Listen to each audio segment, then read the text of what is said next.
পশ্চিমবঙ্গ রাজ্য সরকারের সাথে ভার্চুয়াল মোডে আমাদের জেলার বিভিন্ন গুরুত্বপূর্ণ আধিকারিক সহ ডিএম, এডিএম, এসডিও, বিডিও সহ সকলের সাথে যে মিটিংয়ে বড় বড় সিদ্ধান্তগুলি আলোচনা হয়েছিল এবং সিদ্ধান্তগুলি নেওয়া হয়েছিল, তার প্রথম একটি সিদ্ধান্ত হলো এডিট অপশন চালু হচ্ছে। নাম, আধার কার্ডের ভুল সংশোধনের জন্য এডিট অপশন আজকের মধ্যেই, অর্থাৎ যেদিন ঘোষণা হয়েছিল ঘোষণা দিনের মধ্যে থেকেই চালু হয়ে যাবে। এনকোয়ারি অফিসার ও ভেরিফায়ার লেভেলে এনআইসি চালু করে দেবে। 2 নম্বর সিদ্ধান্ত, রিজেকশন এর সুযোগ থাকবে। ফিল্ড এনকোয়ারিতে অযোগ্য প্রমাণিত হলে পরে বেনিফিশিয়ারি রিজেক্ট করার প্রভিশন পোর্টালে থাকবে। রিভার্টেড অ্যাপ্লিকেশন অলরেডি চালু হয়ে গেছে, এর মধ্যে এনকোয়ারি অফিসার লেভেলে এটি দেখা যাবে।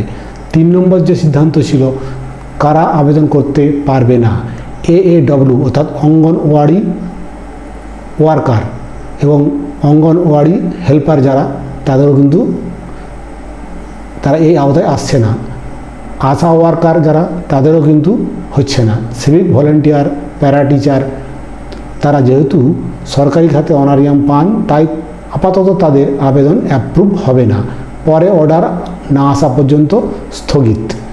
4র্থ সিদ্ধান্ত, সরকারি কর্মী বা পেনশনার, আইটি পেয়ার এর পরিবার, তারাও কিন্তু এই আওতায় পড়ছে না। নোটিফিকেশনে ফ্যামিলি মেম্বার এর কথা না থাকলেও সরকারি কর্মী, পেনশনার বা ইনকাম ট্যাক্স পেয়ার এর পরিবারের সদস্যদের আবেদন এখন আর গ্রাহ্য করছে না, যতক্ষণ না পর্যন্ত পরের নতুন অর্ডার ইস্যু হয়। যাই হোক, সকলের সুবিধার জন্য আরও স্বচ্ছ নির্ভুল হতে চলেছে অন্নপূর্ণা যোজনা। আপনারা যে সমস্ত স্ট্যাটাসগুলি অনলাইনে দেখতে পাবেন, তার একটি সুন্দর ইমেজ আপনাদের সামনে তুলে ধরলাম। এটা দেখে আপনারা আরও স্পষ্ট বুঝতে পারবেন যে সাবমিট কি রিজেক্ট কি অ্যাকসেপ্টেড হলে কীরকম কি আসতে পারে, আপনারা এটা পরিষ্কার দেখতে পাবেন এবং আপনাদের স্বচ্ছ ধারণা আসবে।